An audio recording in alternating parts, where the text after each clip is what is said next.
le parrain de la fête, M. Mamadou Diouf Kao, Madame la marraine de la journée, Madame Aïssatou Sakho, chef de service départemental de la famille, Mesdames, Messieurs les directeurs d'école, honorables invités, chers collègues, chers élèves, bonsoir. C'est avec une profonde allégresse que je m'adresse à cette auguste assemblée en ce jour qui consacre la clôture de l'année scolaire de notre cher établissement. Aussi, je voudrais remercier du fond du cœur toutes les autorités et les invités qui ont sacrifié une partie de leur précieux temps pour nous accompagner à l'occasion de cet événement au cours duquel nos enfants, ces âmes si sensibles, se retrouvent dans une profonde communion, dans une profonde allégresse pour dire au revoir à leur maîtresse, tante, protectrice, pour ne pas dire leur maman. Chers tout petits, soyez sages pendant les vacances. Suivez les conseils de vos parents, divertissez-vous, reposez-vous, mais surtout, revenez-nous sains et saufs en octobre prochain sous la protection de Dieu.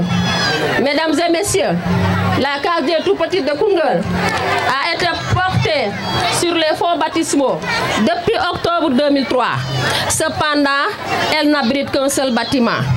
Alors que les effectifs augmentent d'année en année, d'ailleurs c'est le cœur lourd qu'au début de chaque année scolaire, je rejette de nouveaux inscrits faute de place. De plus, l'espace scolaire se dégrade d'année en année. Ainsi, je lance un appel solennel aux autorités académiques, administratives, municipales, politiques et religieuses, ainsi qu'aux bonnes volontés, afin de rénover l'école, de nous construire un deuxième bloc pour augmenter notre capacité d'accueil, car les parents d'élèves ont confiance en nous confiant leurs enfants, malgré nos difficiles conditions de travail.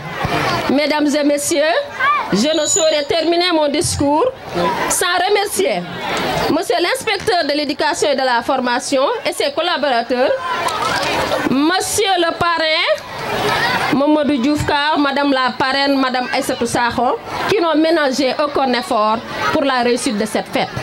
Mes remerciements vont également à l'endroit de Madame Ousseynatou Ba, la marraine de l'école, qui œuvre inlassablement pour la bonne masse de la structure. J'associe aussi à mes remerciements le maire de Koungheul, qui nous soutient sans relâche, mais aussi et surtout aux parents d'élèves, à l'équipe pédagogique dans sa globalité, sans oublier nos collègues enseignants ici présents, et tous ceux qui de près ou de loin nous ont soutenus aujourd'hui. Mesdames et messieurs, permettez-moi de rappeler aux tout petits,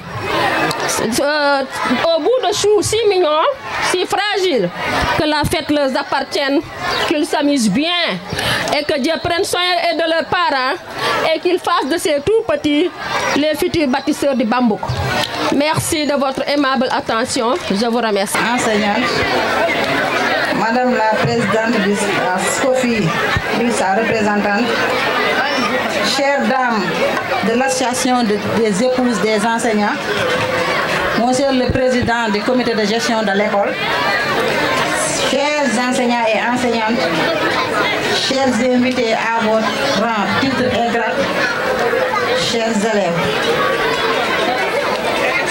C'est aujourd'hui avec un réel plaisir que je me tiens devant vous pour m'adresser à vous en quelques mots. Chères enseignantes, vous avez compris que nos enfants sont la relève de demain et vous êtes là pour les assister. Chapeau à vous, chers enseignantes de la case du petit et de l'équipe pédagogique. Madame la directrice, à vos propos, nous avons entendu votre cri de cœur. Soyez-en rassurés, nous ferons le maximum et ce sera notre problème à nous.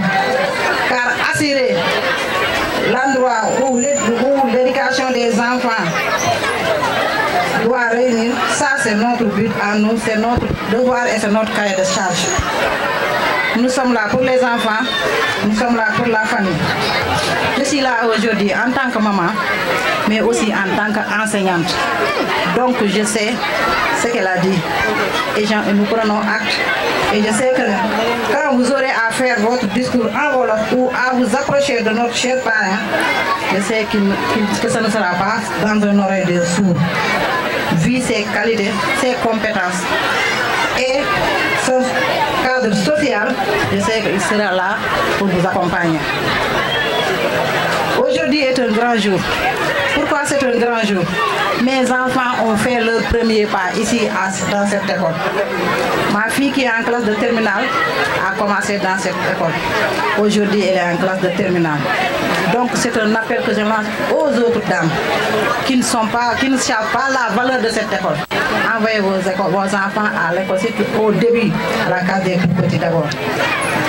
C'est un pas d'une échelle. Pour monter, il faut faire un premier pas. Et le premier pas, c'est la case des tout petits. Donc, chers parents, ne négligez pas. Envoyez vos enfants à l'école et accompagnez-les.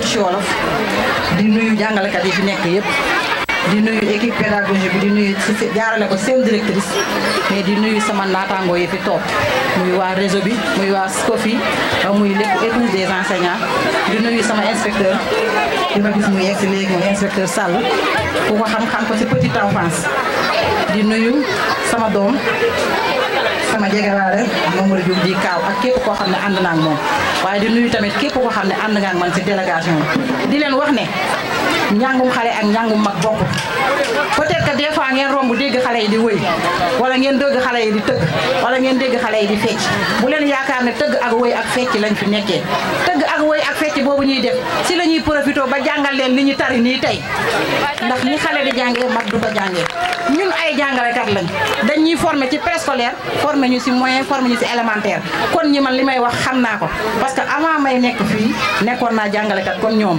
kon li ma leen di wax xam naa ko di woo ñi nga xam ne sama mbokku jigéen ñi seen doom yi bàyyi leen ñu ñëw si case des tout petits bi démarré fi du ay caaxaan du ay foo man samay doom jaar nañ fi tey sama doom bu jigéen ki sa gën a mag mu ngi def terminal te fii la jaar te seeni loxo la jaar kon li ñuy wax ñun xam nañ ko di leen remercier bu baax nag di wax ne kontaan naa trop te dégg naa li nga jooytu incha allah en tant que enseignante dinaa ci def li ma ci war a def en tant que yaay dinaa def sama participation ci li ma ci war a def waaye en tant que chef de service fa ma ko war a yóbbu dinaa ko fa yóbbu te xam naa ne tamit ku xam kaaw xam ko ci taxawaayam xam ko si gungeem xam ko si jàppaleem xam ko si bëgg ndaw ku ko ci woo dana la ci wuyu si te xam naa ne incha allah lépp lu mu mën dina ko ci def maa ngi gërëm ñëpp di sant ñëpp. Parce que la grande section, leur prestation vraiment m'a vraiment séduit. Cela veut dire que c'est du produit fini. Ils vont cartonner au 6e, ça c'est sûr. Donc vraiment, nous remercions et nous félicitons l'ensemble de l'équipe qui est là, qui les a formés jusque-là.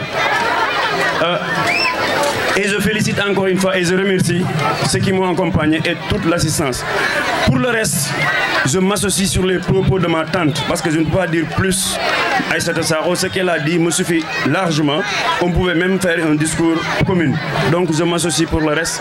Mais quand même, j'ai écouté ce qu'elle a dit. Donc je n'étais pas là lorsque vous parlez, mais je vais partager avec elle ce que vous avez dit. Vous avez demandé en termes de besoins, etc. Donc je vais aussi en parler avec ma sœur Ndeye Diallo qui est très proche de moi pour voir ce qu'on peut faire concrètement dans l'école. Donc encore une fois, merci beaucoup. Encore une fois, félicitations aux élèves. Encore une fois, bon sens et bonne réussite. Merci. Amoon nañ benn enveloppe bu symbolique parce que li ñu wax ku la tuddee doom bañu la waaye ku la tuddee bésam tamit mënoo ko fay donc luñ fi munti indi rek doyul donc enveloppe bu modeste la waaye dañu koy sosé suñu ay collaboration. Moi, quand je vous dis que je vais accompagner l'école, parce que je suis éducation. Ça se prépare à la base. Donc, c'est très symbolique, mais on va repasser. On va envoyer une équipe déjà. Vous allez travailler sur ça, Dramé, pour voir exactement qu'est-ce qu'on peut faire en court terme, en moyen terme et en long terme par notre partenariat, notre collaboration avec l'école. Merci beaucoup Ndéoumi, je vous donne l'honneur de passer cette enveloppe à Madame la directrice. C'est IEF Koungheul Mamadou Oumar Gueye absent. Mais gannaaw case des tout-petits ak petite enfance man lañ ko dénk sama teewaay bi fii kontaan ci trop te di remercier le parrain monsieur Diouf ak la marraine Aïssatou Sakho et globalement la famille éducative bu ma nee famille éducative enseignant ci la bokk les femmes l'épouse des enseignantes la SCOFI ak ñëpp ñoo xam ne ñu ngi ci éducation bi. Depuis la case des tout-petits jusqu'au lycée, on remercie tout le monde. Nous avons dit que depuis très longtemps, le gouvernement a fait xel bu baax. À part case des tout-petits, nous avons aussi un genre, classe préparatoire à l'élémentaire. Nous avons 59. Case des tout-petits aussi mu ngi gën a yokku par exemple am nañ benn bu bees à Gent Pathé beneen bu bees à Nguy Jaraaf Mouride. Donc ça veut dire que le gouvernement mu ngi attaché importance bu baax ci xale yi léegi maa ngi koy wax Aïssatou prestation yi xale yi def fii comme ñun ay jàngalekat lañu fu ne dañ fay gis pédagogie tout juste à l'entrée bi may dugg si am na benn xale bu taxawoon ci buntu bi di tuur ndox exactement seen boobu laa fekk fii xale yi di def démonstration pour wane ne baaxul. maa ngi koy wax Aïssatou tout de suite donc c'est deux choses yoo xam ne ni peut-être hasard moo leen lié mais lu am solo la. Je ne sais pas encore bu ngeen ci bàyyee xel am na ay images yu mel nii yu gars yi doon wane à la télévision par exemple dañ lay filmer ngay def nu ko si noonu après ñu tegaat ko.